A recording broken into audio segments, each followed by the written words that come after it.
Hey guys, it's Carl Brown for GuitarLessons365.com, and as promised, this is the second part of our non-functional harmony tutorial. We're talking about chords that don't typically fit within the key, but sound really musical when you can use them in the correct way. Now today we're going to talk about secondary dominance. Now this is a technique used a ton from Bach to the Beatles to today. In fact, the Beatles absolutely loved using this. They used it all over the place. So I'm going to concentrate on a couple Beatles songs to really kind of prove the point here, how musical these things can be. Quickly, what is a secondary dominant? Now, if you know the chords within a key, now hopefully you do already, you know the basics of how chords work within a key or how to build chord progressions in a major key. If you don't, go to GuitarLessons365.com, click on the free lessons section, and you'll see a music theory section there. Click on that. There's a lot of tutorials teaching you all about keys and how to build chord progressions. Start with the understanding keys one and then go to the chord progressions one. You'll quickly be able to figure all this stuff out very easily. Then you can follow along with this lesson. Now there's also a download for this lesson, so make sure you grab that. You'll see the link for that as well. This is going to kind of lay out what I'm doing in this particular video. So what a secondary dominant is instead of taking the regular dominant chord within a key, in this case in a major key, the 5 chord is a dominant 7 chord. So if in the key of C major we have the 1 chord which is C, the 2 chord which is D minor, the 3 chord is E minor, 4 chord is F, that 5 chord is a G or a G7. Now that's the only place where that dominant happens, that dominant 7 happens in a major key. And when you play that chord, it wants to resolve back to the 1, the tonic. So it wants to resolve all the way back a 5th to the 1 chord, or up a 4th to the 1 chord. So we have this. If I just played the 1 chord to the 4 chord to the 5 chord, that's a dominant 7, G7. See how that wants to resolve? See that sound?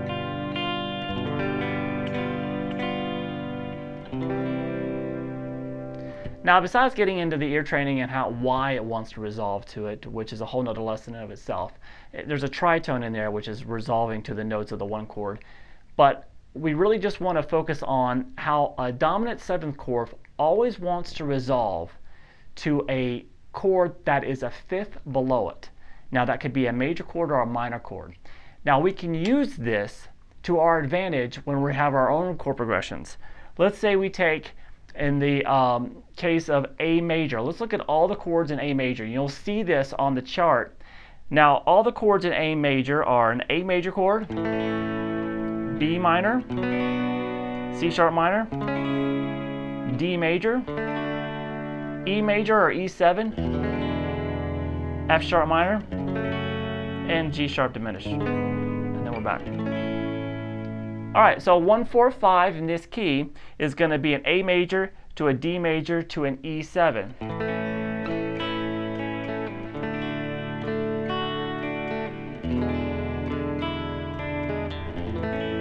So see that 5 chord wanted to pull back to that A.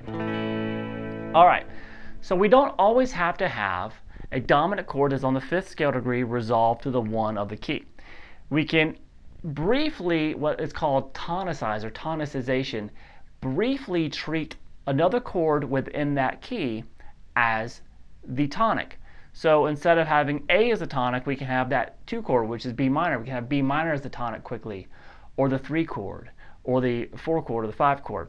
So that's what a secondary dominant is. What you're going to do is you're going to think quickly about what you want to resolve to, and you have to figure out its dominant 7th chord. Basically, all you have to do is think of the key that you want to resolve to. So say we go through this chord progression that's in this Beatles song, In My Life. So we can have an A major to an F sharp minor. And then if you want to go to a D major chord, so that's a 1 to a 6 to a 4 chord. D is a 4 chord in A major. But that jump right there wasn't interesting enough for John Lennon. So what he did is he did the A major, he did the 1 chord, then the 6 chord. Okay, we're straight ahead in the key here. Then he added quickly did an A 7 chord, an A dominant 7 chord. Now if you think, where does this go next? It goes to that D. Well, look at that D chord. If you think of the key of D major, A dominant 7 is its dominant chord. It's the 5th chord in the key. So if you just count D, E, F sharp, G, A, you have it right there. So that A chord, A7, wants to resolve to this D. Now it doesn't mean he's in the key of D now. You can use them to modulate, but as you're in D, you have to create like another 2 cadence to really kind of prove that you're in the new key. You can just continue on acting like you're in A major, and it just was briefly treated at D as the tonic, and then as you moved away, it just feels like you're back in A major. And that's what John Lennon does. But he uses also another trick here that we learned in the previous lesson, which was modal borrowing. So he does the A major, so it's just the 1 chord, then the 6, then that secondary dominant of the, so it's basically the 5 chord, the 5 of the 4, since D is the 4th chord in key. That's how they call it, a 5 of 4. So because 5 is always a dominant chord of whatever's after it, which is the 4 chord. All right. So we had the 4 chord in the key of A major, and then he borrowed the 4 chord from the key of A minor. So we went from D major and back to A. So all together.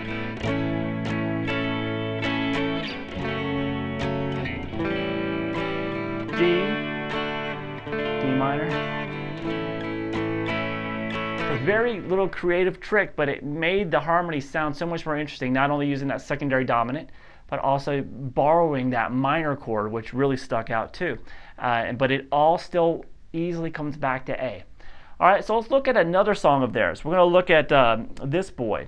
Now this is in the key of D major, but then it goes into the key, it kind of pushes through tonicizes a couple of different keys in the bridge section, that real powerful bridge section.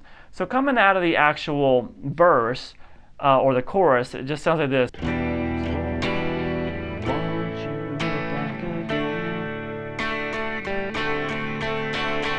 Into the bridge.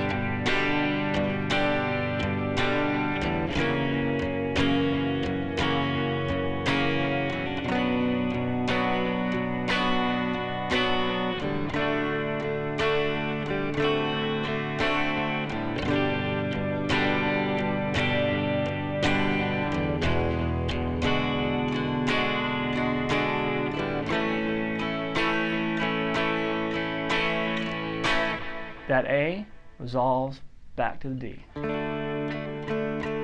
All right, so let's analyze that real quick. So we're coming out of just the 2 chord to the 5 chord to the 1 of D major. So it's just that E minor. You can see those chords in D major, written out.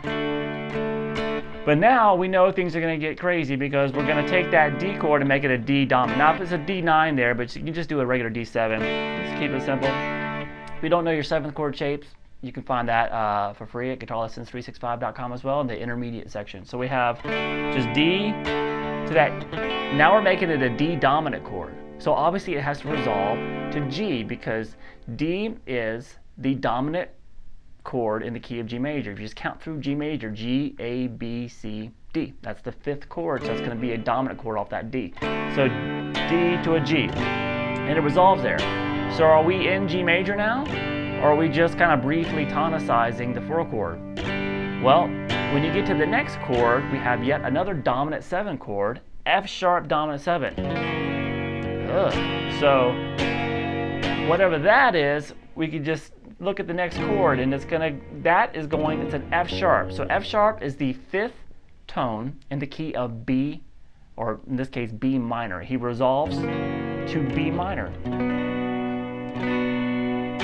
All right, so that F sharp 7 actually is going to be literally pulled out of the B harmonic minor. So we resolved now to, we did a secondary dominant off of the 6th chord in the key.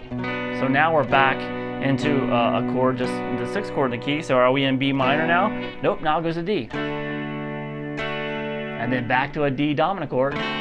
that takes us back to the G.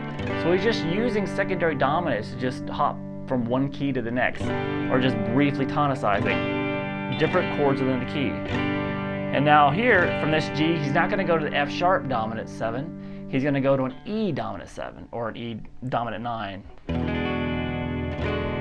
And that E, well, think of the key of A major. Now A major goes, basically takes us, you just go count through the key A, B, C sharp, D, E. So that E dominant 7 is the 5 chord of E major. I mean A major. So that resolves to A. But now we're in A. But what is this? It's the 5 chord of the key that we're going back to, D major, right? So that just acts as a dominant as well. So that was literally a 5 of 5 there. So a 5 chord is the secondary dominant of the 5th chord in the key of D major. So this can get kind of confusing, but if you work with it enough and then figure out which one of these chords resolves, it's really fun. So all together we have this.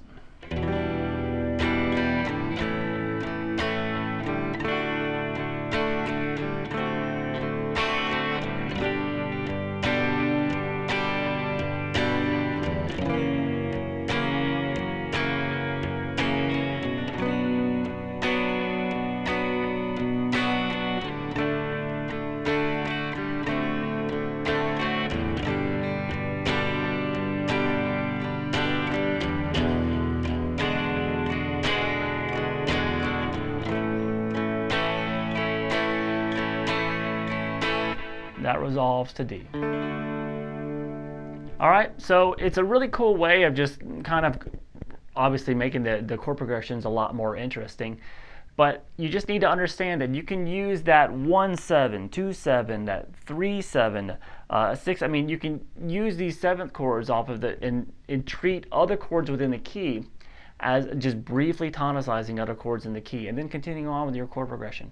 And if you use this concept together with that modal borrowing like we did in the first progression, well, you can really see how you can create really interesting sounding chord progressions. All right, so I hope this guy will help you, kind of get everything together with your chord progressions and create some interesting music.